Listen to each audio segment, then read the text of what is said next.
Bijang ECA Church 2019 Pate Camp. Speaker Reverend Sholal. Day 2, Session 2, Part 1. Tuing ka ikhil na watsun. Huing nahi mihima ko na ahi thelo da. Mihim lam saida ko na bon saka totally cancel hita. Ipiya hitsu mihima ko ni loham tile isong sa patinin elung sit bese jiboy.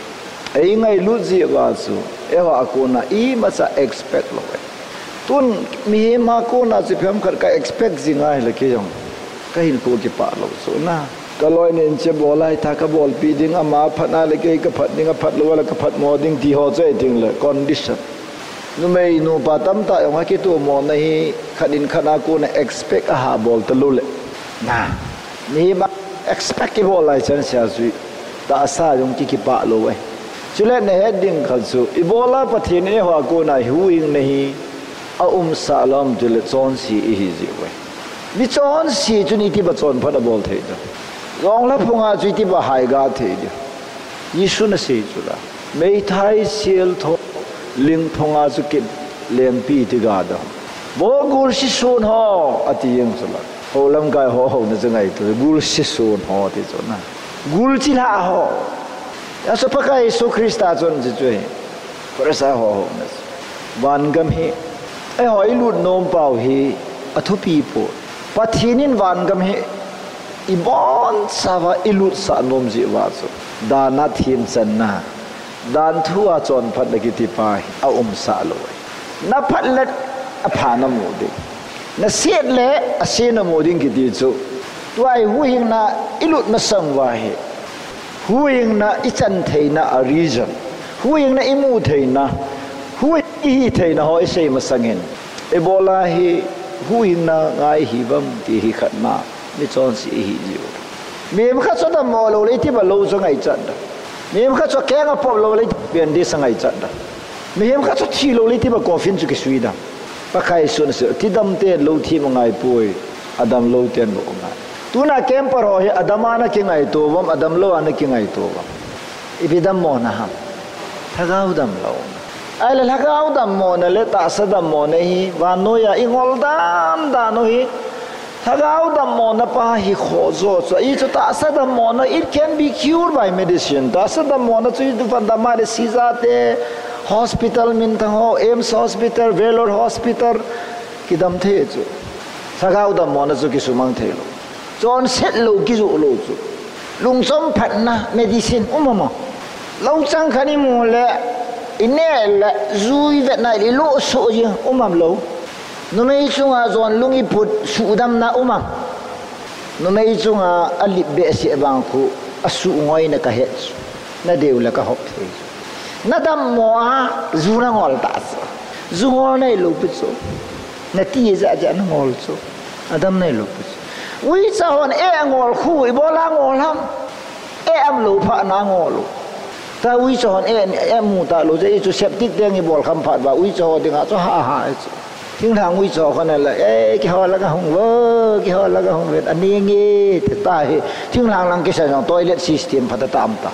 we saw an ne be se ta lo we san ne ja we cha ya ne ham Dòng lá khu, dòng lá ya, dòng lá gà ha, dòng lá gà ya, dòng lá. Cô xem nè chú, hả? Ai là gà đà là, đi thâu. Chọn sĩ hi ya, chọn sĩ đi bol ha, chọn sĩ đi bol ya, chọn sĩ hi ham. Đi bol gì ha, hi gì ham. Bol đà lên là chọn phải đam. Incurable disease, sự đam thấy chi kì. A bolo yang khana bol hom thâu chon si da ha the bol ki the nga the break the hi na hi ki khel thei lo so you cannot change your nature can change your action reaction hi change bol this ya chu to say ma son is thu cho het lo ja na lung heyun pan kaman ha ta ju tha ha vin zon than hoi na yok si pai vin lang gu chat pai ha vin lang han si tur tha da ha vin lang ati so bo na da ha the choi wa na hi na ki khel lo kagulan ti lamian apai pa ta Sholal nunga tong kivot nunga komang tolo nunga zong dai lo ati ka hi tho chu ipa cha he wang ke kanop lo chu ai chu aji kadam mo be se ya su pha kai su ke bangin ve siul chun na yang chu don hi be ta ei ka ki be se jing la tha ya ka thi ding tam te ilung don ma na ki pha lung don chon phet jong da lo bia hoi ti na phadem na lu dong mo ngap lo kal khat na sun le ju kim kal khat na sun ki nu le I khat nu kim ka tis pan sei do go ki langa hon ja ati nang le nang ki khel na pa hi na khel thai lo nahi na chui pham chon si pa nai chon si nu nai hi sin nahi na pa hi nang action na ko na nang bola ko nang na don na ni a ko na chon si nahi lo nahi na bol sai yong la phunga yong la ga ki ti yong la da ki ha bol ngai lo su a ke phona hin pu yong la ga yi ole yong la ong ga ma sang ba ko ki ji am thim ho ki ji la lu ngo ji ki zal ong ga ma sang hey ga dai ti a ki ji ta ve ti I ma cha ga na di ma sai nom lo so la cha jong chan lo hui na sem lo bo linga ai ba a phunga chu yong la da ra ga yi ti bola ga ma ba ya it's very simple zong lai ja zong la ga mi chon dan ki khel ki ti ho sa nga hindu ha hoi jos hindu sa nga hoi che ba noi le sina manner dan khan dan chon dan ethical standard sang pin zu ka sei khilo christian sa nga buddhism hoi buddhism ba chu na tha di yong la si mi mam ta be to ma sa chu ho zong san ho cha si mi ngal ka te ta ki kap khum da lai choi ta ki pol ki kap le no wa bole ta ke ka ne wa pa na ka git lo so si mi ki tol khel si ka ju ha su yong la ka kap khum te thi buddhism mo chu no mei jun tha amu yong le pathin ta nei su ka ve thi mai pu na ka ke na ka mo heta phaya ati su pathin ati kim phai jim ki cha wa chu a ki ding le si mi ui cha ga nging ke peng khan ta na he thia ki cha mi ki cha zo hi a phau ma a phalo ma chu mi a hang pia thi ki chat na ne ho zo hi pin thak dai dom chu thi ki cha ho he na mi mei do yap te tau te mi a hang pia mi mei do ho hi mi ching ne ki hi ki chu mi cho chi lai chen hai ki cha I chu gal mu na ho mei pumang ki nai le I kha le boi de he ti si hun a ko lu koi nem be to angol se hoi la ha ti tu han san ne zo si jo he patata I khul lai le ngol ji a ki ha kol sil a khu gari accident lo ai chu driver tam zo hin kola ka ki ta le abanam tapoi te he za ko kola khan pha ti le bei ho di ko Hare Ram Hare Krishna Hare Ram Ram Ram na pangal hon kol sil an tol til la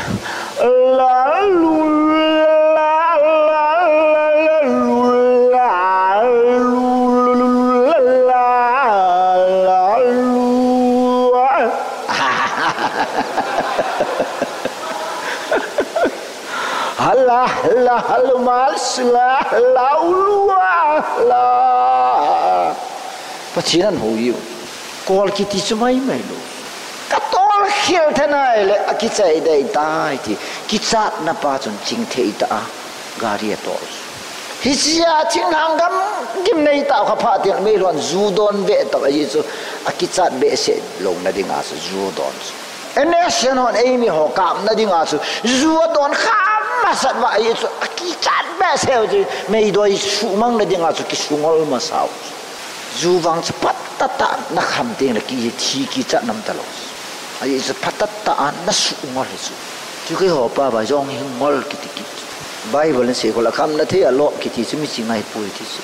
kham na the alo ma chon van ka ma lu lo de ti lo chu mi chingai pu ti mi ching la khu ya na jaw ta lo mi ching li sa ko yaw ta lo chu Bijang ho angol ho li su ko ka ve le achung langa ki ji chu no atong lang jang lo achung langa nang di chu serial number 3 au me ti a ho la he ti chu la nanga to lin ta ji we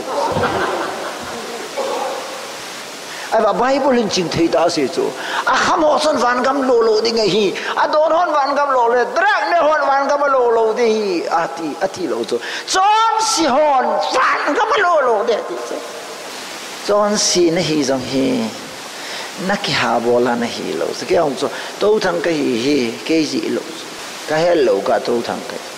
Kau pen ai ke kapute kho ai sia pin ka ai si ka tin kol gama mong ki ti sing sho khwa ka pi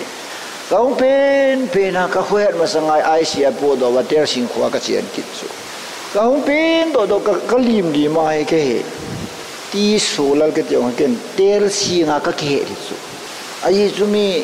yu ha do le thila yong ki mu le mu cha ki mu lau ki se ki mu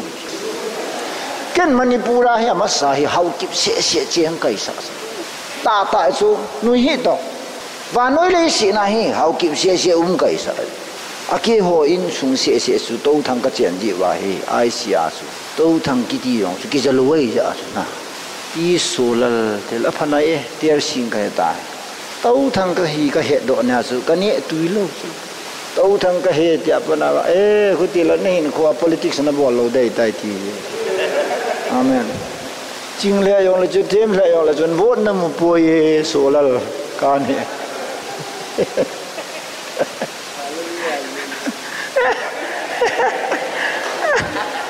Israel na. Yo la chu phung cha go chu su ji dou ji yong le vote mu lo. Ai chu phung a ji chu.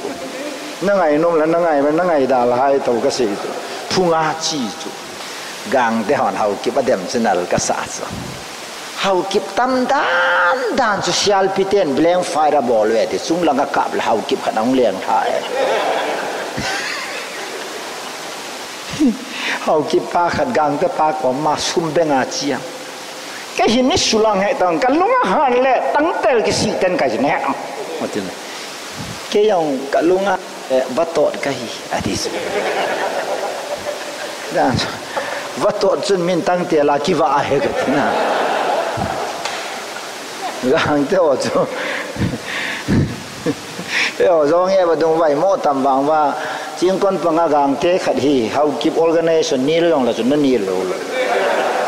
ang te ki chu Bijang gang te la ye si hon ei goi va ka ki man cha chunga I goi pau le eu bang ma ki he na hel pu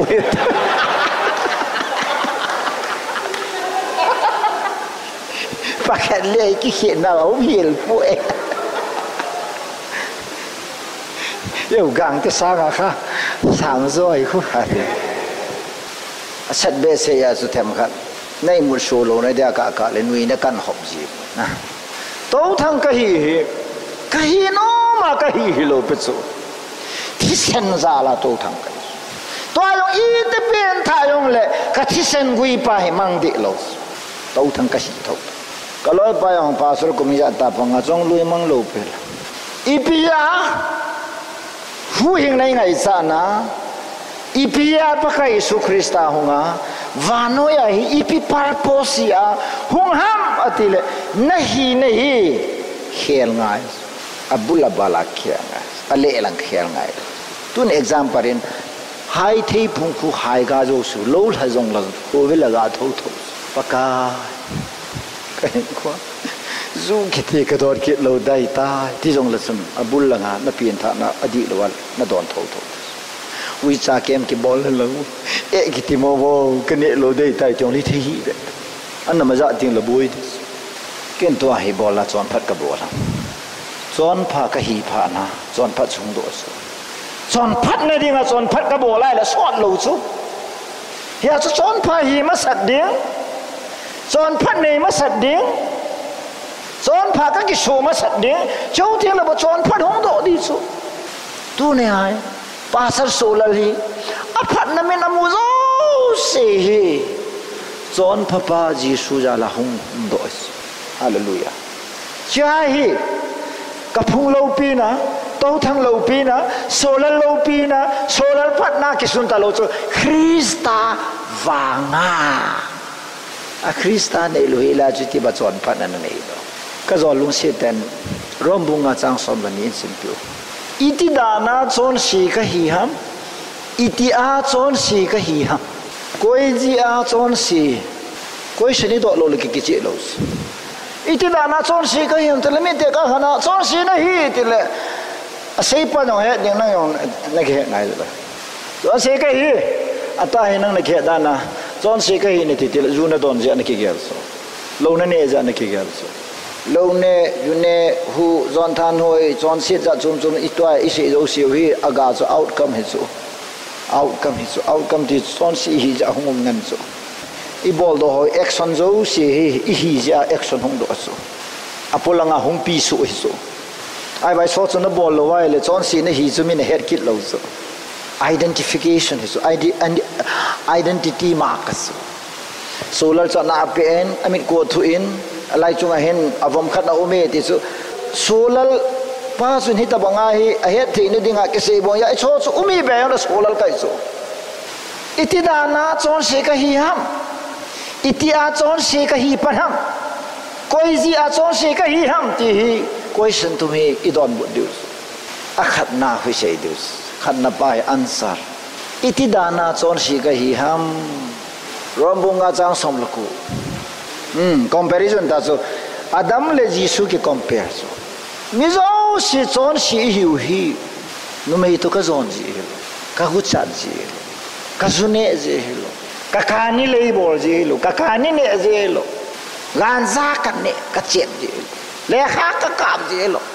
zau ka sei ji lo to ka sei so apai ka ti lo pe sa patat ngai to a hil a ki pan nai poi ka ti so ken sei ka ngai lo ya solal chon si kai ken pathian thu kan lal ja kai pathina ko na pulha le chon si ka hi polin solar sanga he zo krista a in aman cha pa pol theologian bible langa sang ta pol chuni pisia mi khanin thupi epal ki mi zo si chon sa ki si mai ta ti pathine ni chi sinners to sin si hoi chi ham Jisu Christan pathinin sinners to chon se ho to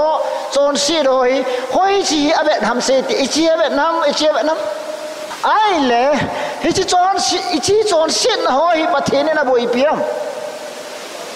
oi sama boi pi chon se hoi koi je ka tiam thupi par ke tu ne ai kem par thupi par ke je a van gam sa no lo so kem par thupi par ke je wa da mun nei di li so di lo pe so kem par thupi par ke je tu nai pathinin ei pai mang lo not at all because of us ho ji lo lang dom chon na nom tan hai tau chun chang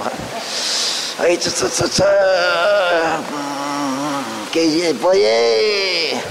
thia ai wa thil khan na si pi te mai wi khu ikaya le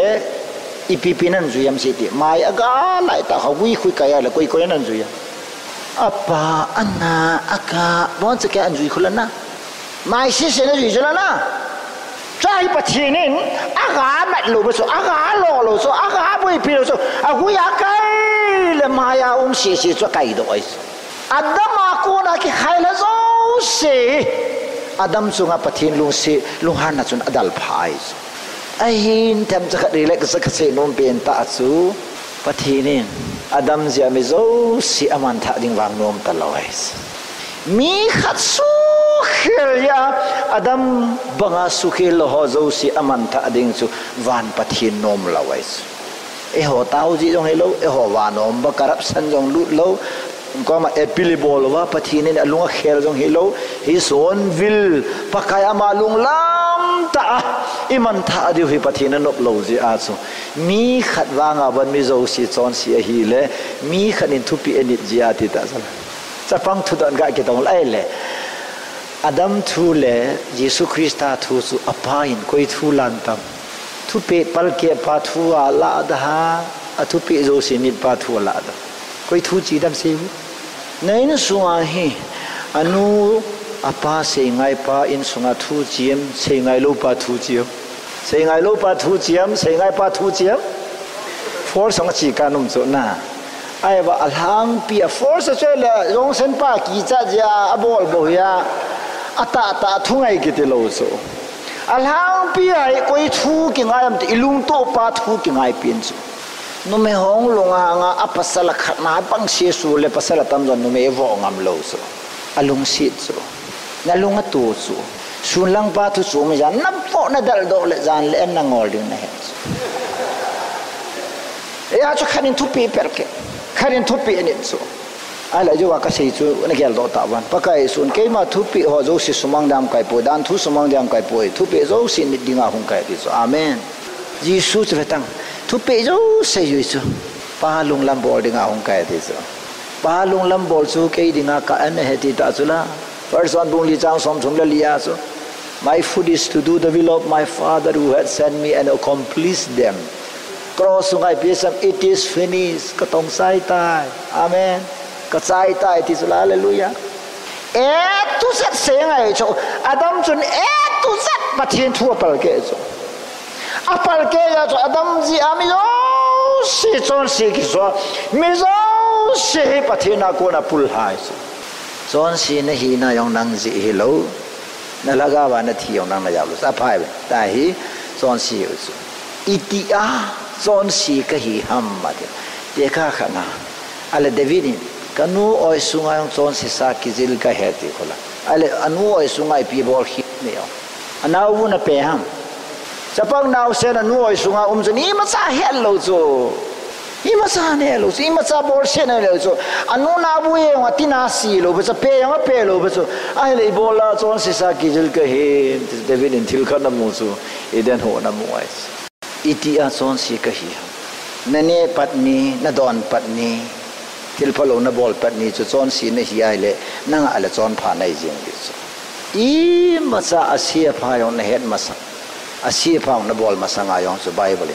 chon si sa nai tai na khwet ma sa na pin ma sa na kizil ma sa le se na mu ma sa na nuoi bua na bua na kizil ma sa na hu pen do se le pha na het ma sa hi cha chu chon si na hi he ta ai ba chon si na bol lo pi chu hai ga ma sang hai ta se yong se ga ma sang se ta a cha yong tu yo ma sang a cha ta tai ho loi abul lang aboi na lam pa ton lawa chon se phun ki ti hi phu hin ka ti lo mi ping tha kha chon si da bol kha lo a phun dis pakai na sa ki na ki ko gen mi chon si te bol ding kha chu kana bol kha te pa ngai da min just first one bung kha chang sa gi kon na chon se ne usi ngai dam ding le tas sok thing ding ata sanum ta hi pakai so tis a hin la na pin tha ma sang jun ichan gin pa son panglang reverend kain lang officer yen lang itabangin phan lang charity show bolen lang son phat chat bolen lang missionary vine lang ailo le missionary goyen lang en ngolen lang taw na mula ni som chang ka taben lang na loi na lol gang levin na oin na levin en ngolen lang taw yong le chon whatever you did na bol yo season cannot make you righteous nang chon pha na su thai lo bai ai chon si na su na yong nang ke ha bol nang bol do le lo chon si ne ya chon sit bol yong le bol hi yong le chon si ka ai le mo mo ui cha ne e ne ko na lu dong kha ui chan e ne ko na mu thi na ka de na ki dang be si wo ni hong ui cha ni e ne e ki dang wa li ni ko i ma chan ui chan e ne ki dang sa bongin phoye ki khu na lu dong kha ai wa nga no ho bunga het dikan pan phuye ne ki la ba mi yo sin ki dang sa di chu la na ki ja ja hen na ki ja je je na ei ha het dikan pa so nga thil ha lu tai ti lo la dang i pi sei di bo hi sia chu chon si hon chon sinu chon si pam chon se da bol chu ilal pa pathini dinga thil ki dang hello ai ding dol no me now vok khu ki dang na sa ba ikile le wanga pasal pa thim poi ti hu aphot chi zong san pa hi jan le ai mu poi ti phot chi koi ji anu me now vo hom se ti koi ji anu me khu oi hong le nam ke ji te tau bol lo dan na ga ki ji su a ji pa ji ta phala ma ni da ho ga be na ji pa ji